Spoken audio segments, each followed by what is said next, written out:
right, big game of football gonna be played at Etihad Stadium on Sunday tomorrow.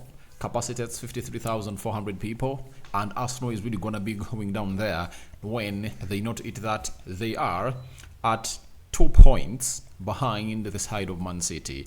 And as I've already told you that Arsenal comes into this game of football, it does the needful, it goes ahead of Man City. And when you look at the results today of the Premier League, I think they're going to give Arsenal a very huge chance to see that everything really moves on as planned. Because when you look at the likes of Liverpool, they've come up, gone ahead and obviously won, right?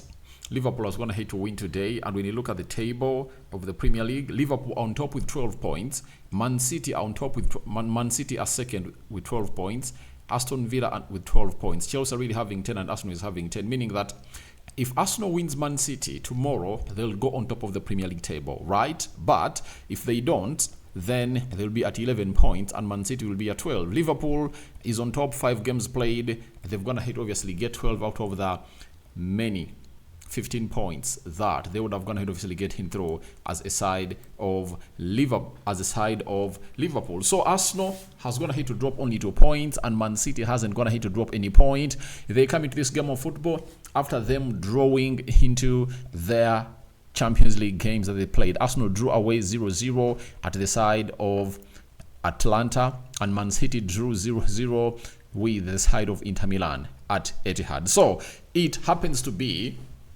that maybe it was their draws because both teams are really preparing for this fixture because they know how much it's really gonna be. As Pep said, this time round it might go onto the wire as it was last season. With a person losing 2 or 3 games, he'll be out of the title race. That's what Pep Guardiola has come out and really had to say. So smash like button, comment and share, and continue to subscribe to this channel. And remember, we are powered by Mono Gadgets. Mono Gadgets are dealers in phones, laptops that are really brand new. Even if you want a used phone and a used laptop, contact them on +256 70 99 88 665. That is Mono Gadgets for you.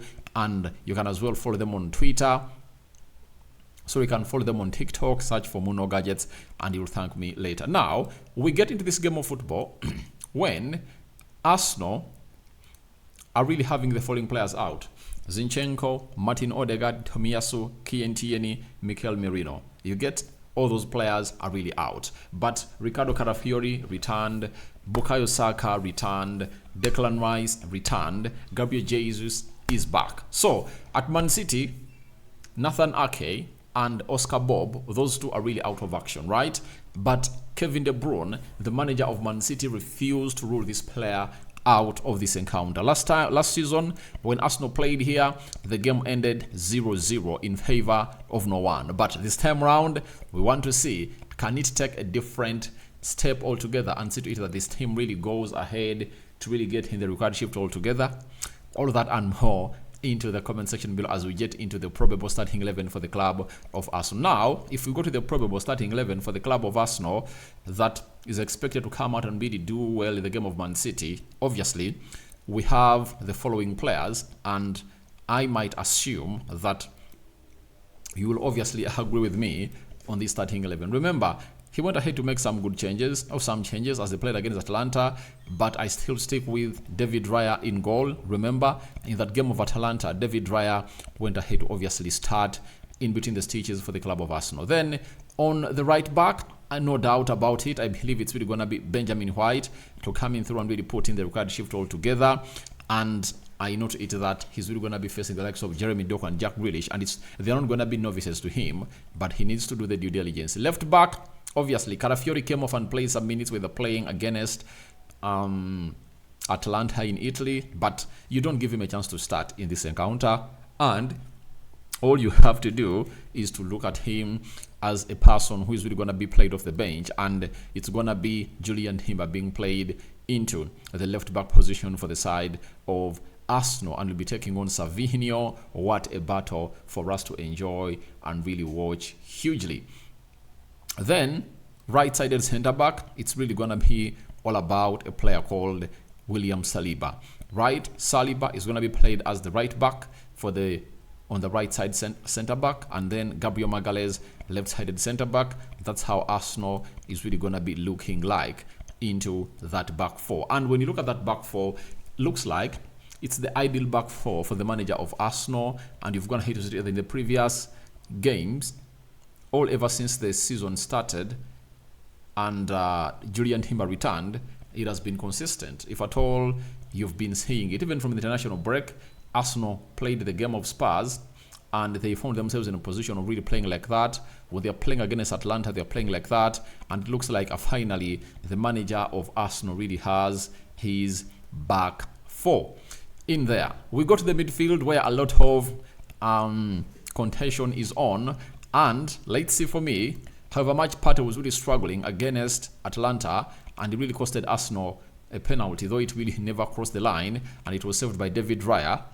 Obviously, I go with Thomas Partey at the or in that single pivot of Arsenal. Then alongside him, I put Declan Rice because he has a very good drive and he really blocks everything right. And Leandro Trossard, then Declan Rice, are my two other midfielders that can come in through and really support Thomas Partey. For Kai Havertz being played as a number 10, I think looks like it's not working on well and it needs a lot of time to really build up. But I saw some huge chemistry when they played against Tottenham Hotspur. And I would love to see Trossard playing in a midfield three alongside Thomas Partey and Declan Rice, because that gives him all the allowance to obviously go ahead and really explore the up, the up or the higher positions of the pitch in a very good manner altogether. So that is my midfield three that I believe Arteta should obviously field to get something at Etihad. Right forward, obviously, it's Bukayo Saka, no doubts about it. And Saka is that kind of player who hasn't going to have to feature well against Man City. And I believe that he has all what it takes to obviously do the needful. With Josko Vardio playing as a left back for Man City, I think he has to really try to find means of really skipping past this player or create moments of magic, and should be the man like he did against Tottenham Hotspur, even though he produces the corner like he did, and he had an assist, and Gabriel Magalhaes went ahead to obviously score the only goal. That's why Arsenal fetch 3 points. The bit of Arsenal is that I think they have a better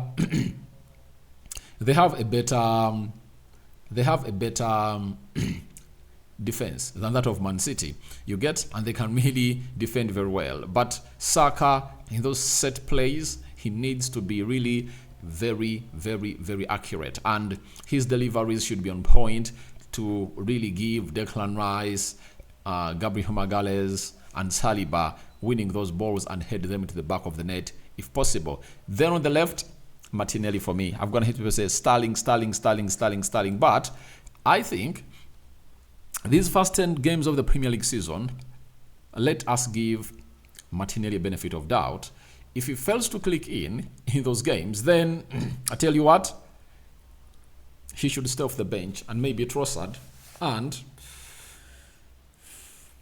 Trossard or Raheem Sterling should come and take over. I know people are like, Raheem Sterling should come on and really face his ex-team. Yeah, I understand. But what you have to understand is simple. I think Raheem Sterling right now needs to get into those patterns and combinations of the club of Arsenal. So I think it's better for him to be played off the bench for the meantime. And during the week, as they play against Bolton, he should come in through and really start, into that team. And I know he's going to be played as a right back, as a right forward for the side of Arsenal. Then who's leading the line?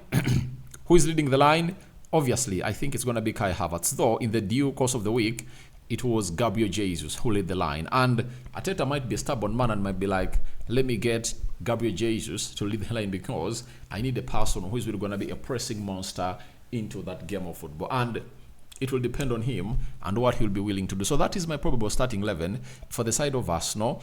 But we need to go into what we call the match stats. You get the head-to-head stats. You understand? The head-to-head stats. And they are as follows. The head-to-head stats. 1. Man City are unbeaten in their last 9 Premier League home games against Arsenal. 7 wins, 2 draws since a defeat in January 2015. So Arsenal hasn't gone ahead to come at Etihad and win a game in the last 9 Premier League games, and they need to really up their game and see how the best of the season will be. So Man City have a lot, to defend into this.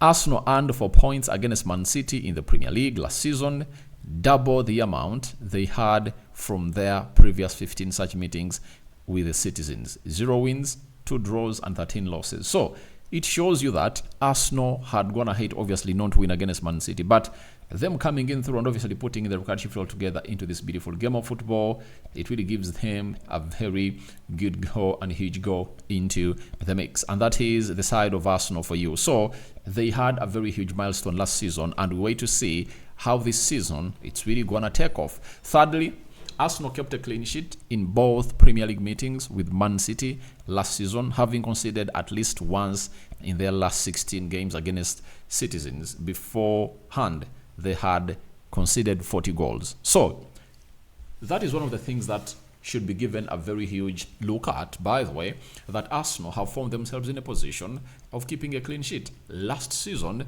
they never conceded against Man City, and that was the pillar of them really getting those 4 points, because the goal they score was not all that a build-up, but anything comes in through as a goal is registered as a goal. So fourthly, Arsenal have won 99 of their 211 meetings with Man City in all competitions. They have 47 draws and 65 losses. They've only reached triple figures for victories against Everton, 111, while it's the most defeats the Citizens have suffered against an opponent in their history. So Arsenal getting back might obviously throw in the side of Man City, because I think a team that's going to beat Man City a lot is Arsenal. Lastly, having won their first 4 Premier League games this season, Man City are looking to become the first team in the Premier League top flight history to win their first 5 indirect different campaigns, previously doing so in 1912, 1913, 2015, 2016, 2016, 2017, and 2023. 2024. So we wait to see how everything is going to be like into this encounter of Man City versus Arsenal. So those were what we call the head-to-head stats. But for me, what is my thought about this game? I think it can go either way. Man City can win it and Arsenal can win it, but it will depend on how for Arsenal to win it, it will depend on how they really act, especially when they are playing, especially for the chances they get. I tell you, if Arsenal can be clinical, they can come up and obviously cause mayhem to the side of Man City. Like last season, they had close to 4 chances, but they found themselves not scoring any, and Man City had only 1 shot at goal or shot on target. So it shows you how Arsenal had to close them down very, very well. For Man City, we all know how they play, and can they score goals? That is it. Haaland comes into this game of football having gone ahead to score 9. Is it 9? Yeah, he has 9 goals that he has gone ahead to score. That is a man known as Erling Haaland is in form, but against Arsenal he hasn't been that bright spark always, and we anticipate that he is gonna really look better because he has gonna have to improve his game this season. And let's see whether Saliba and Gabriel Magalhaes might obviously keep him out of action. So the other guy is how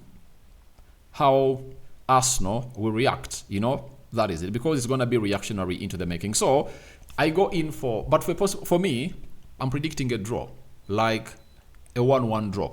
That is it. But I know a win can go either sides. That is it.